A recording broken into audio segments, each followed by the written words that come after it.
Hello, this is Queen Banda from WCTV. We are here today at the Cape Cod Canal field offices. We're going to meet with few people from different departments who actually make the whole thing happen. The bridge, the recreation areas. So stay tuned. It's going to be a wonderful show for you. Thank you.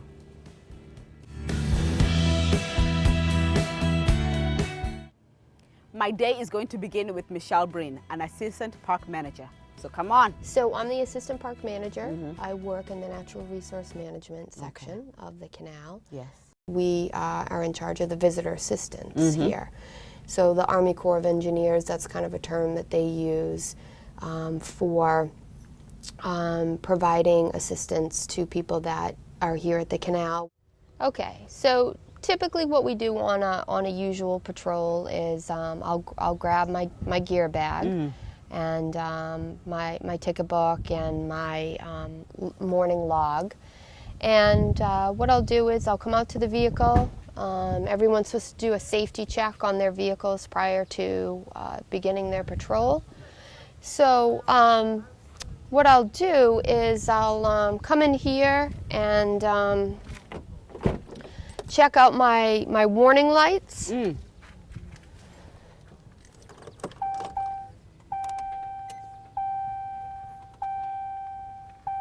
Oh, yeah. Okay, make sure that they're on in the back and the front.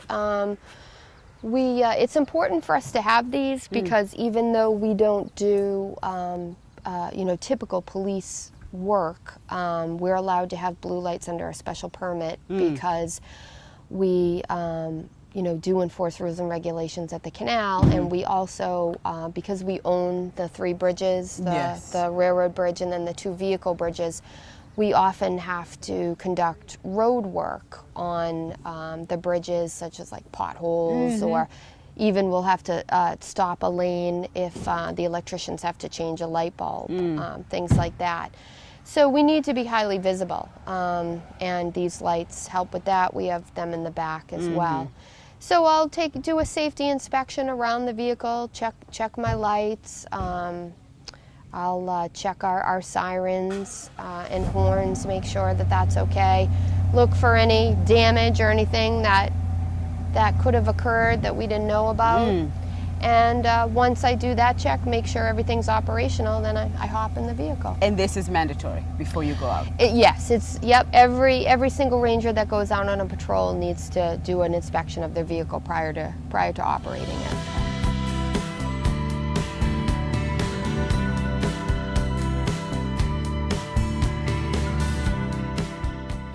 And as the budget allows, we are making a lot of improvements here on the canal. We've done exteriors on a lot of our comfort stations. The herring run recently we got some federal funding earmarked for rehabilitation.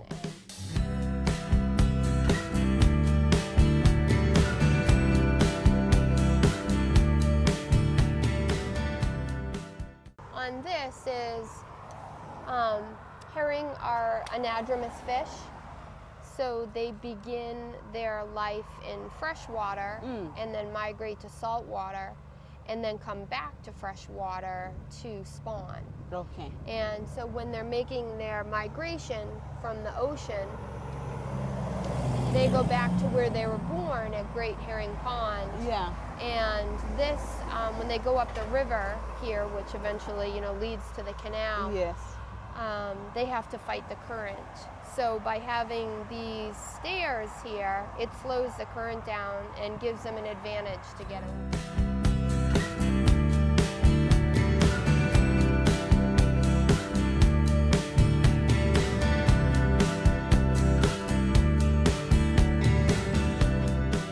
Up next is Chris DeMillo, a patrol boat operator.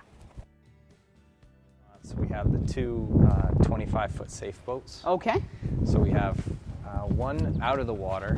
Well, they're working on our building right now, so. Oh, they're working at the canal too. Ready to go. And then we always keep one in the water. And okay. That's actually used on the weekends. Okay. All the time.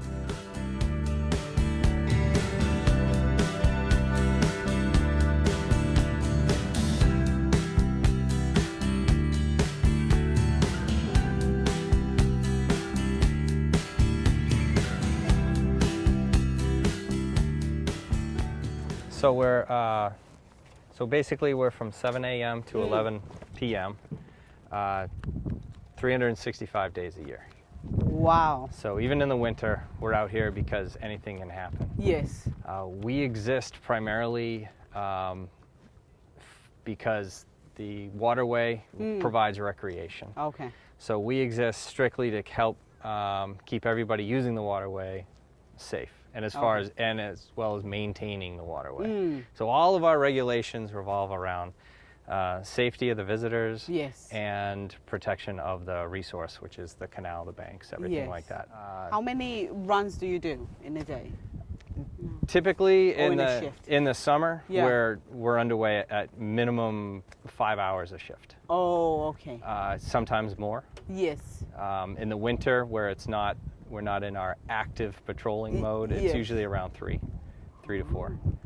And I say active because just most of what we do is just we're first responders. So Okay. we are prepared for pretty much anything, whether it is an obstruction Yes. or a medical. So typically on a patrol, this is the great part because we are just out on the water. Yeah. But essentially what we're looking for is right off the bat, anybody experience any trouble Yes. on the canal being disabled. It could be any number of things. They could lose engine power, they Yeah. could lose a rudder, they could fuel, anybody that's owned a boat before can tell you that stuff happens. The only difference is when stuff happens here, you're right in the middle of an extremely busy channel. Yeah. As I said, commercial traffic, like Yes. tugs, barges, they can't stop. Okay. They just cannot stop. Yeah. So response time is important.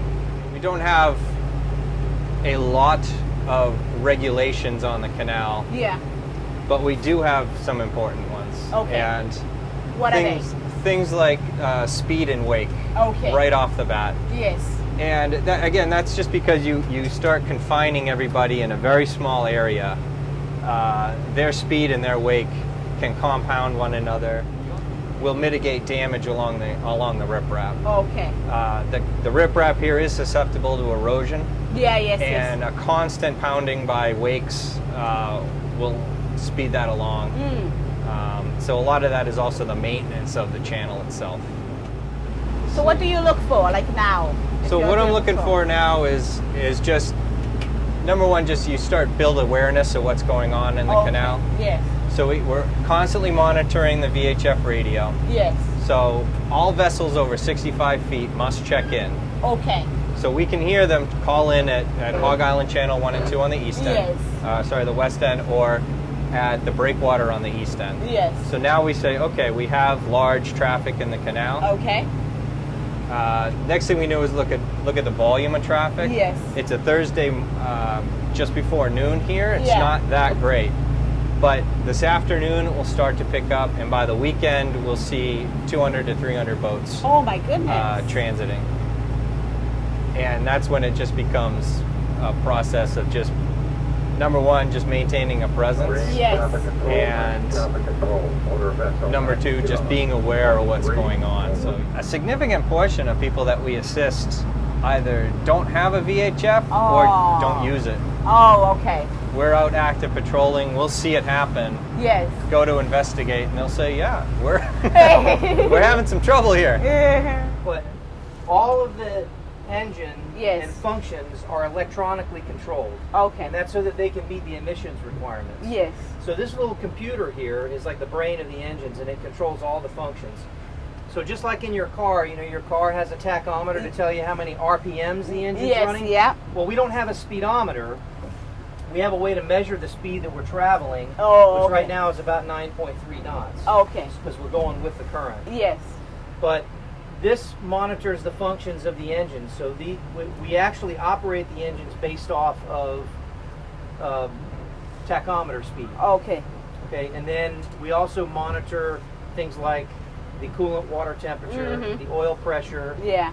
the state of the charge on the battery system, and then our fuel consumption. Yes. You can set this up to monitor any anything on the engine that you want. Okay. But these are the most critical, at least as far as we're concerned. Yes. Okay, so the controls for the engine, this is like the gas pedal in your car.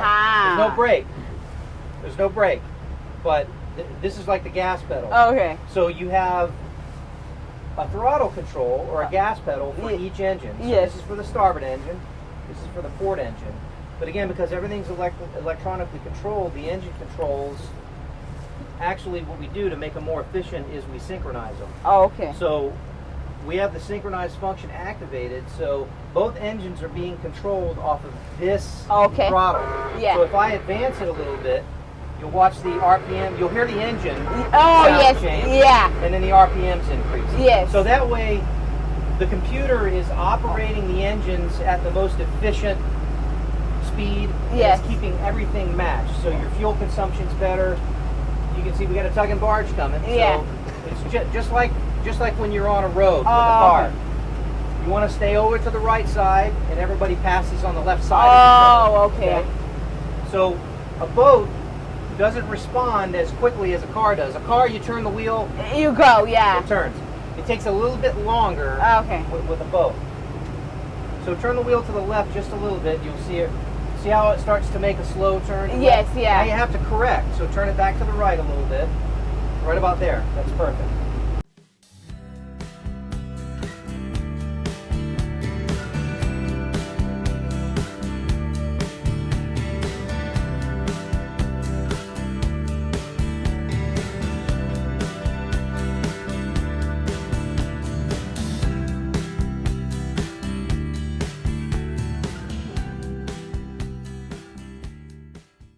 If there's a person in the water, Yes. which is, that's like probably the most critical of situations.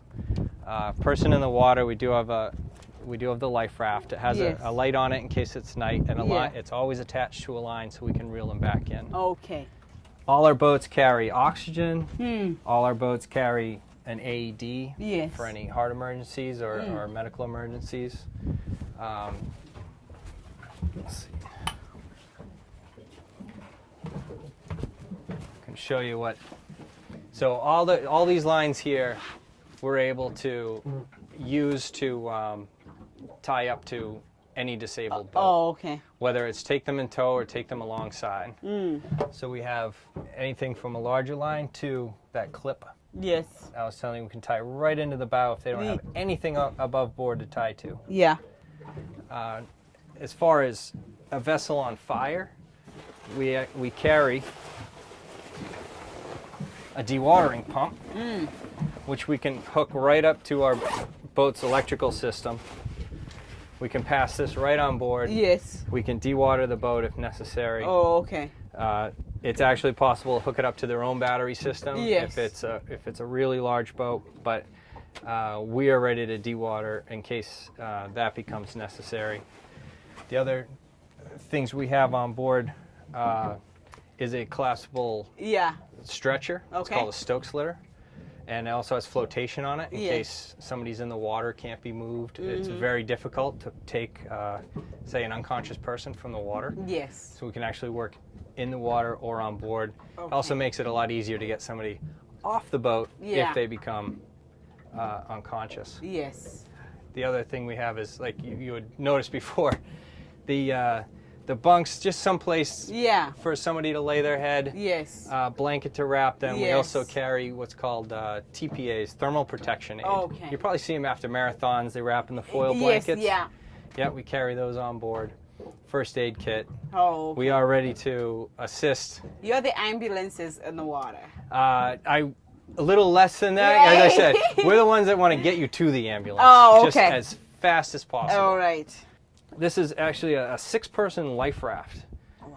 So it's fully inflatable, Yes. either, hopefully not for our use, but in case we Yes. do need to, if somebody, people in the water that we Yeah. cannot get, we could actually deploy this. Survival suits. I don't know if you've seen No. these. Survival. You know how warm the water is around here? Yeah. Oh my goodness. So a survival suit will actually keep you alive. Oh. So this is a full neoprene suit Oh my God. with booties and gloves. The only thing exposed would be the Yeah, your eyes. your eyes, your very tip of your face. Wow. As far as a workable suit, we do. Yeah. We all carry the Mustang. This is a Mustang working suit. You can see it's very similar. It's a lot more Yes. comfortable. Yeah. It's made to be worn, you know, with your own gloves and your own boots. Yes. It is a flotation device. Okay. This will keep you afloat in the water. It'll keep you protected Yes. in any condition.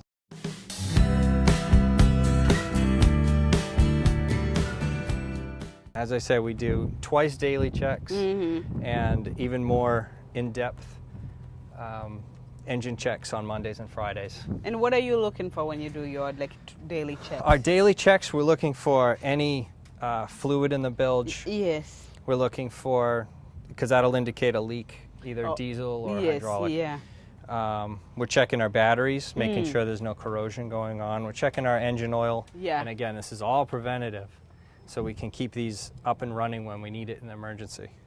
So we can, these can really get on scene fast. So ideally, if we had a person in the water, we would respond with this boat. Okay. Because not only could we get there faster, but we're lower to the water as well. Just Yes. these cutouts alone. Yeah. On board, we also have a net system where we can actually roll it in the water Yes. and roll somebody on board Oh, if it's okay. a real problem getting them on board. And shallower water or a person in the water, this boat can be there very fast. Okay.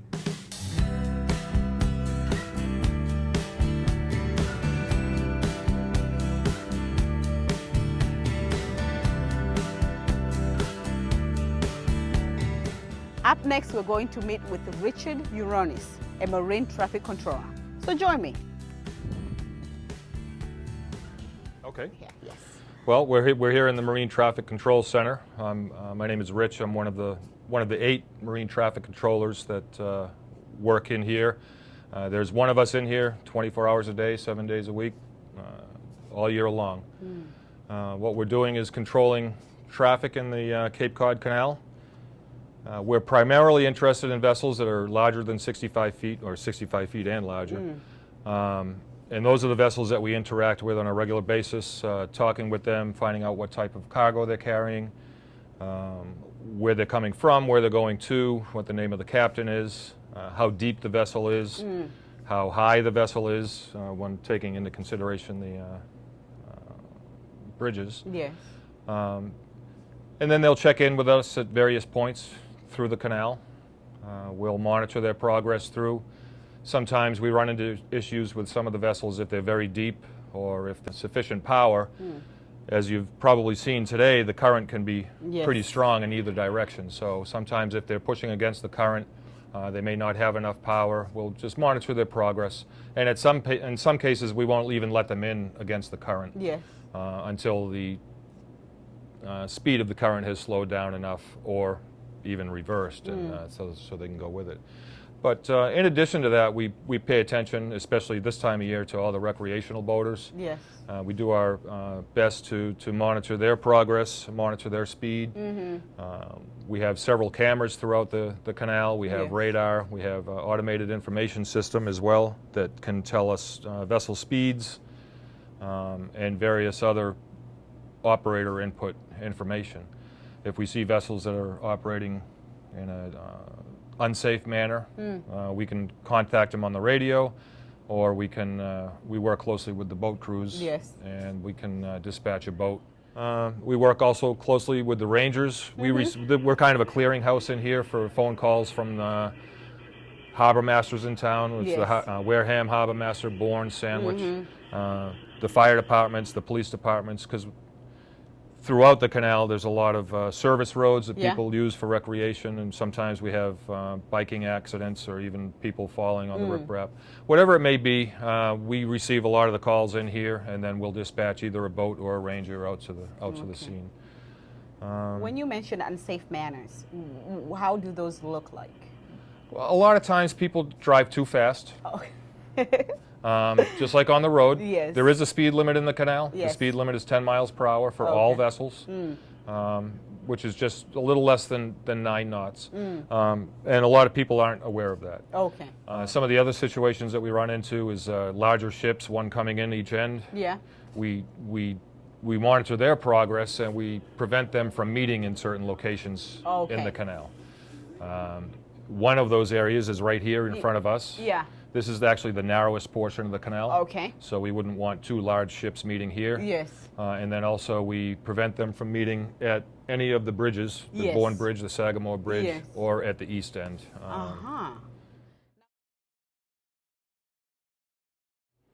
Viking 2-1. Good afternoon. I'd like to enter at 21, proceed up to Bourndale. I have 44, 0, and 4 crew. On the Viking, roger that. I have no immediate traffic for you. And I'll take a call when you turn at the herring run. Fine as kind. Thank you. Wow. That's the Viking coming out of Onset, Yes. the tour boat. He checks in every time he does a tour through the canal. He Yes. tells us how many people he has on board. Okay. I'll log it into the system. We'll monitor his progress. He'll call me when he wants to turn around to make sure he can do it safely. Yes. And then we'll watch him until he turns back into Onset. Now, may you please help us Sure. understand all of this technology in here? I mentioned earlier the automated information system, and this is a display that we use here. If I expanded this out, I'd be able to see ships from the Canadian border all the way down past New York. And each one of these lines indicates a vessel that has AIS. Okay. The ones that I have designated here Yes. are ones that I'm paying particular attention to. This is the vessel Sirius Yes. crossing from New Bedford over to Cuttyhunk right now. And if I want to use this information to its fullest, I can take his information, open it up, and get some great information on the vessels. This is all input by the operator of the vessel, so Yes. sometimes it's not always accurate. But in this case, I know the Sirius, he's a professional mariner. He has all of his information in. It's a 62-foot vessel crossing from New Bedford to Cuttyhunk. Yes. And then we can look at his speed. We know when he's going to arrive, and we Yes. can advise him of any other traffic that we have moving along the recommended route here. So that's the AIS system. This is our communications. We monitor several different channels, primarily channel 11, 13, and 14. And depending on where a vessel is in our area, we'll speak to them on different channels. This is just more or less administrative information. We keep a log, we keep times for vessels coming through. This is a transit system that is relatively new here, which helps us do our job. This is the one that we'll use to manage meeting locations and to get other information on vessels. And then up here is a camera display. We have, like I say, 10 cameras throughout the canal. Yes. We have pan, tilt, zoom, and we can use that, any of one of those cameras to gain additional information regarding people in the canal. We have security cameras over here, railroad bridge. This is down at the east end at Sandwich. We can see into the basin down here. The railroad bridge approaches, so we can see if anybody walks out onto the railroad bridge, and of course our front gate. One of the other things we also do is monitor the tide levels in New Bedford with these 2 screens over here. If the tides are predicted to be a certain level, and we believe that we might have to close the hurricane barrier, we'll send people down there, we'll monitor the levels, and if need be, we'll close the hurricane barrier to prevent the harbor from flooding. Yeah. And then wait until the tide goes back out. When it matches back up, we'll open the barrier back up and everybody can What are those levels? What are the... well, the level that we close it at is 5.3 feet. Okay. And that's the level that's been determined to where damage can begin to take place inside New Bedford. Now, what's the most difficult challenges that you face in your position? I think that if you asked every controller, Yes. that answer may be different. But for Okay. me personally, the biggest challenge is making sure we drop the railroad bridge safely. We get several calls a day about the railroad bridge. and making sure we've coordinated marine traffic Yes. safely so that we can drop the bridge for a particular amount of time without putting any vessels in a tough situation. All of the controllers in here will tell Yeah. you, you know, they do a great job maintaining Yes. that railroad bridge. It's an amazing piece of machinery. The down button always works, but we want to make sure the up button The works. up button. Right. It's So just as important. we'll never assume that it's going to go up when it's supposed to. Yes. So.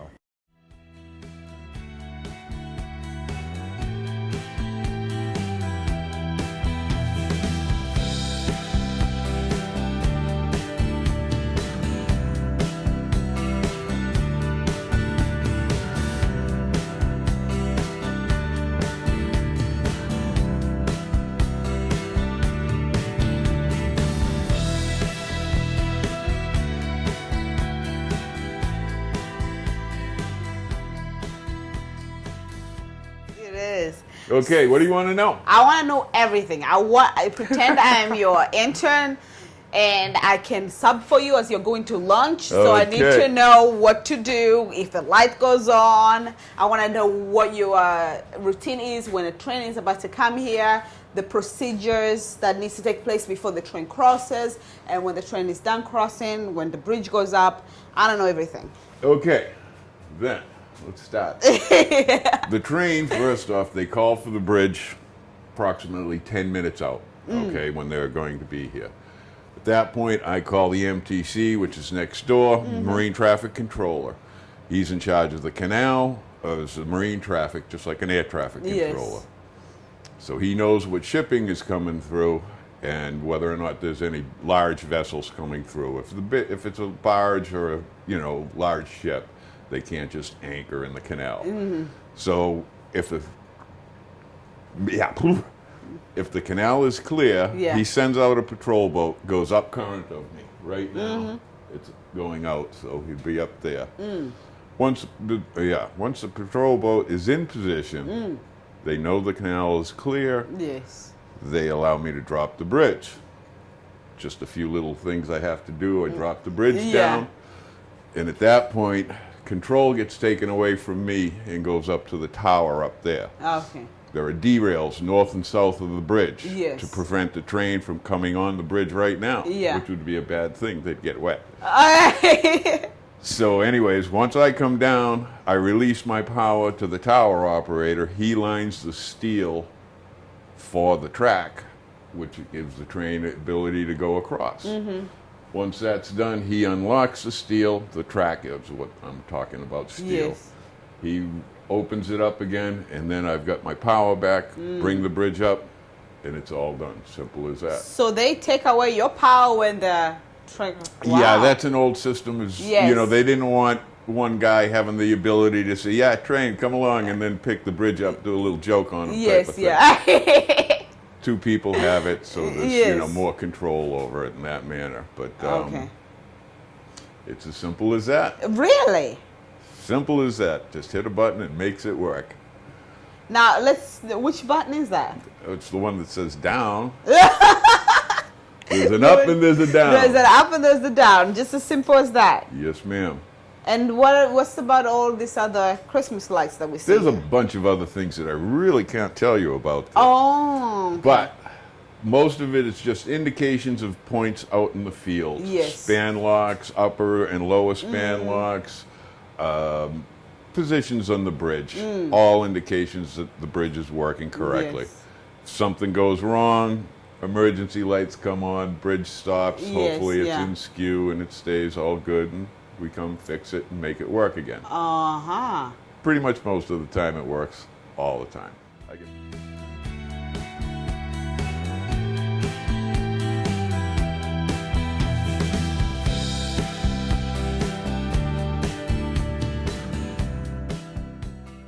Oh, the people, if you crying out look loud. at this bridge, if you have any idea of construction, this bridge was built 120% over what it was needed. The Yes. amount of rivets where they could have been done with 1 or 2 rivets, they put 4 or 5. Yes, yeah. It's just an amazing feat. It would have never lasted this long if it hadn't.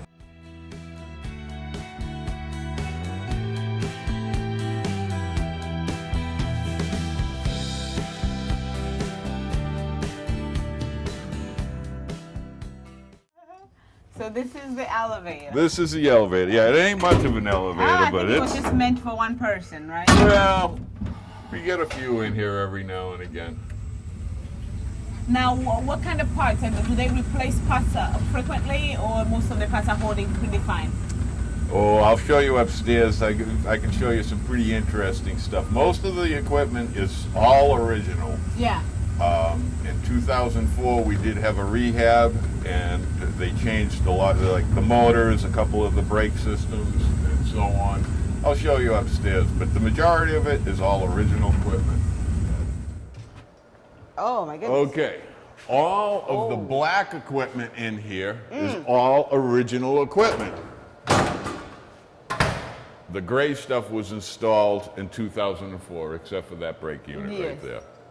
But all the black gears, all that, that's all original equipment. And if you look, you'll see the corners on every one of them are as sharp as the day they were made. Oh my goodness. Very, very interesting piece. But all this equipment has to get, I mean, there's like 50 grease fittings sitting right in front of you. Those have to be greased every week. Yes. Thank you. That's good talk. I can It's handle good good talk. talk. But that's all, basically, one of those motors drives on each tower, alternates each motor. 200 horsepower motors bring the bridge up in 2.5 minutes, 90 feet a second, a little over 90 feet a second. Oh. Backup auxiliary motor, if I have a major catastrophe, lose 2 motors in one tower, I can switch a gear, throw in that lever, and a 15 horsepower motor can actually bring the bridge up. Takes 2.5 minutes for that motor to bring it up, 37 minutes for that motor Oh to bring my it up. goodness. Yeah, please. Yes, yeah, absolutely. No 37 minutes. You just watching it's like. Oh, it's quite boring, yes. It takes quite a while. Train has to call a half hour, 40 minutes out on those situations. But then if you know that your motor has a problem, then do you call the train? Oh, yes. First, okay. I actually, that's part of my position. I Yes. interact with the Army Corps of Engineers and with the railroad. They throw me in between. Oh my God, look at this. Yes, it's a good room with a view. Let me go around here first.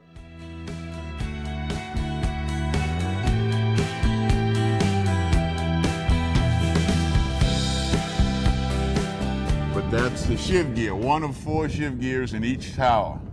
16 feet across, 32 tons in weight. At this thing. Yep. It had to come down here. These originally came by train because back in '35, the infrastructure of the streets wouldn't stand it. They didn't have the width. But during the rehab in '04, they actually took the front of this building off over here, this rounded piece.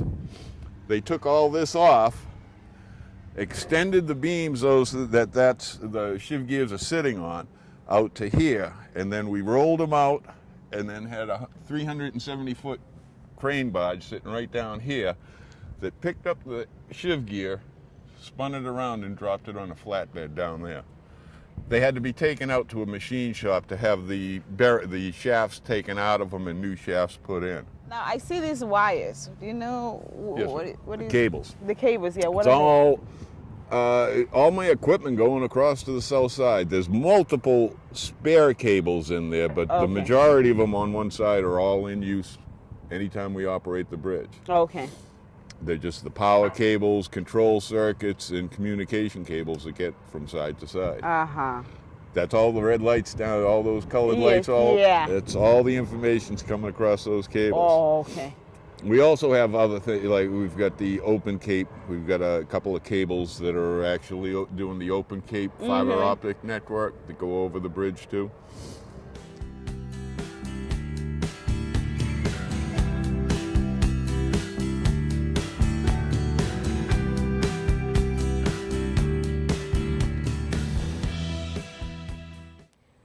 We're ending our tour of the Cape Cod Canal here at Buzzards Bay Recreation Area.